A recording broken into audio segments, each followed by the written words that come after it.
Welcome to review बाजार और हम रिव्यू करेंगे एपिसोड नंबर 8। एपिसोड शुरू हुआ पिछले टास्क के बाद से जहां पर टाइम गॉड यानी कि आरफीन जी सबको ड्यूटीज बांट रहे थे और यहां पर अविनाश जी को बुरा लग गया क्योंकि आरफीन ने रजत को विजिलेंस ऑफिसर ऑफिसर बना दिया। इसका मतलब वो सबको देखेंगे कि सबका काम सही से हो रहा है नहीं हो रहा है और वो सारे काम करवाएंगे।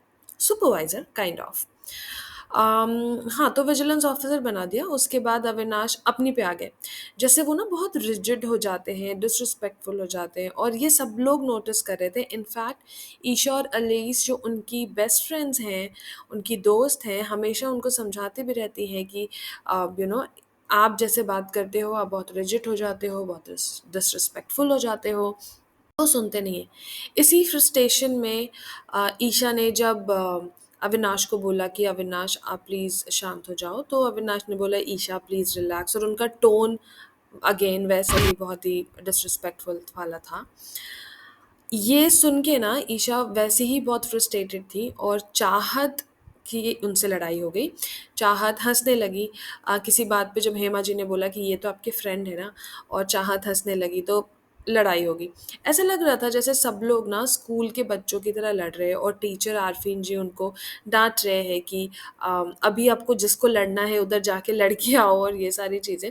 तो आरफीन जी इसको कंट्रोल करने की कोशिश कर रहे थे, बट बिग बॉस के हाउस में कोई कंट्रोल नहीं कर सकता किसी को भी, सिवाय बिग बॉस खुद। अविनाश ने फिर बाद में जाके ईशा से अपॉलजीज भी मांगी और ईशा ने जब अविनाश को माफ़ कर दिया, बट उनको भी ये चीज़ बताई कि आप वापस से रिजिड हो जाते हो, डिसरिस्पेक्टफुल हो जाते हो, ये सारी चीज़ें। अविनाश ने प्रॉमिस किया कि चलो अब आई विल टेक केयर। आज आरफिन जी की एक क्वालिटी निकल के आई। जैसे वो आवाज़ निकाल रहे थे कुकड़ू कू की, भाई वाह बहुत बढ़िया। एक्चुअल कुकड़ू कू की आवाज़ भी फेल है उसके सामने। दूसरी क्वालिटी ये है कि वो फ़ॉरगिव भी बहुत जल्दी कर देते हैं क्योंकि सुबह को अविनाश आरफिन के पास गए थे और उनको बोला कि ही विल पार्टिसिपेट। हालाँकि ये ईशा ने ही उनको समझाया इतना कुछ करने के लिए, बट हाँ, अविनाश मान गए इस चीज़ के लिए और फिर उन्होंने जाके आरफिन के पास गए और उन्होंने बोला कि ही विल पार्टिसिपेट एंड काम करेंगे, तो आरफिन मान गए इमीडिएटली। अब जब हमने अविनाश की बात की है तो दूसरे ही कट में अविनाश 2.0 यानी कि विव्यान जी के लिए भी बात कर लेते हैं। विव्यान ना बहुत ही ईगोइस्टिक लगते थे पहले, लेकिन अब वो मुझे बहुत ज़्यादा शेडिस्ट लगते हैं जिसको दूसरों को तकलीफ़ दे के ना खुशी मिलती है, ऐसे। क्योंकि उन्होंने ना चाहत को काफ़ी टॉर्चर करा है इस वाले एपिसोड में। पहले चाहत से सॉरी चाहिए था, फिर एक दाल में तड़का के लिए प्लीज़ नहीं बोला तो उस पे उनको बुरा लग गया। फिर उनके सामान जो लिविंग एरिया में रखा हुआ है जहाँ पे वो सोते हैं, उसके लिए भी जैसे वो चाहत से बात कर रहे थे, वो बहुत ही एरोगेंट साउंड कर रहा था। और फिर जब बाहर की ब्लाइंड्स बंद हुई, जब क्योंकि टास्क जब भी प्रिपेयर होता है तो बाहर की ब्लाइंड्स बंद हो जाती हैं और फिर अंदर के वॉशरूम में यूज़ कर सकते हैं सब लोग। वहाँ पर अपनी बुकिंग करा ली, अपना टॉवल रख दिया वॉशरूम के अंदर। ये तो वही बात हुई ना कि हरियाणा रोडवेज़ में खिड़की से रुमाल डाल दिया और फिर ये सीट चलो मेरा। यहाँ पे ना चाहत ने विव्यान को बोला भी कि उनको नहाना है क्योंकि वो सबको पूछ रहे थे। लेकिन चाहत को उन्होंने बोला कि मुझे सुनना मैंडेटरी नहीं है, और उन्होंने ये भी बोला कि उनके अलावा सब लोग जा सकते हैं।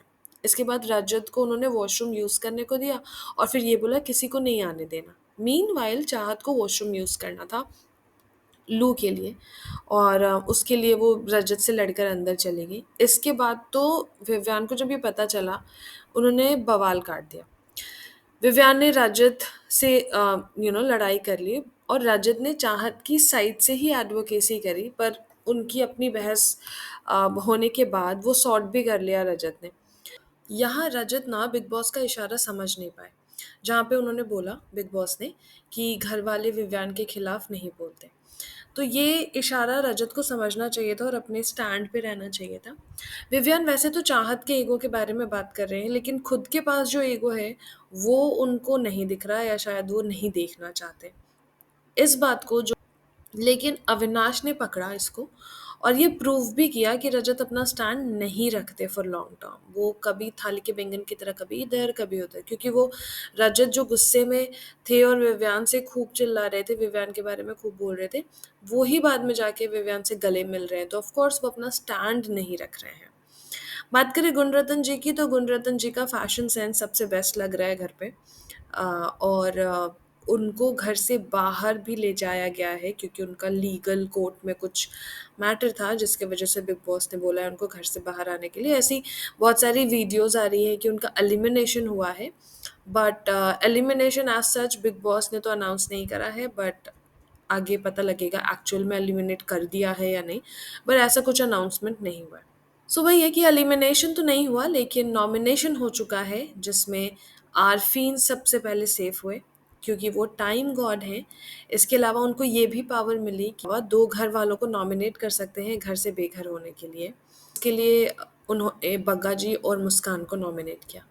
इसके बाद बिग बॉस खेल को पलट दिया और बग्गा जी और मुस्कान को फ्यूचर की एक पावर दे दी कि कौन से लोग जो है वो नॉमिनेट करना चाहते हैं, क्योंकि वो एक टास्क होगा और टास्क में ऐसा था कि एक ट्रेन में चढ़ना था और ट्रेन की जो टिकट्स हैं वो खाने के आइटम्स हैं, और जो सबसे लास्ट में चढ़ेगा, 2 लोग जो सबसे लास्ट में ट्रेन में चढ़ेंगे तांडव एक्सप्रेस, उसमें वो आउट हो जाएँगे।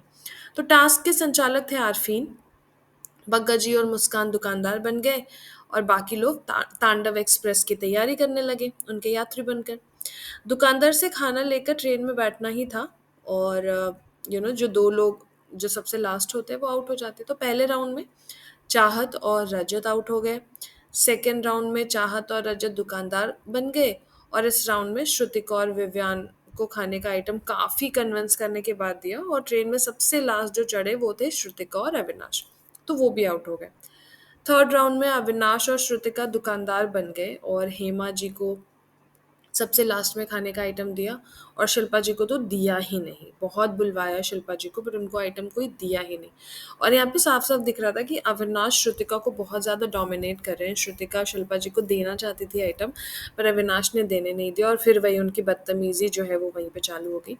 फोर्थ राउंड में शिल्पा और करणवीर दुकानदार बने, क्योंकि फोर्थ राउंड में शिल्पा जी को तो कुछ मिला नहीं, तो वो ट्रेन में चढ़ नहीं पाए थे थर्ड वाले राउंड में, और फिर जो कारणवीर है वो सबसे लास्ट में चढ़े थे। तो शिल्पा जी और करण जो हैं वो दुकानदार बने, और इन्होंने हेमा, मतलब सबको दिया, सबको सब कुछ दिया। हेमा, एलिस जो है वो आउट हो गए थे इस वाले टास्क में। इसके बाद जितने भी लोग दुकानदार बने, जैसे मुस्कान, तेजिंदर बग्गा, चाहत, रजत, अविनाश, श्रुतिका, शिल्पा, करणवीर, एलिस और हेमा, ये सब नॉमिनेट हो गए हैं और इनके लिए वोटिंग लाइन्स खुल गई हैं। टास्क के बाद कुछ लोगों ने अपनी फीलिंग्स एक्सप्रेस किए, जैसे शिल्पा ने अविनाश से, ईशा और एलिस ने करणवीर से, मुस्कान ने आरफीन से। तो ये एपिसोड तो रैप अप हो गया है। एपिसोड रैप अप हो गया है नॉमिनेशंस के खतरे के साथ। अब रेस्ट ऑफ द वीक्स पता लगेगा कि ये जो नॉमिनेटेड कंटेस्टेंट्स हैं ये कितना कमाल करते हैं, कितना आग लगाते हैं। तब तक के लिए thank you, bye bye, tata. Please like, share and subscribe.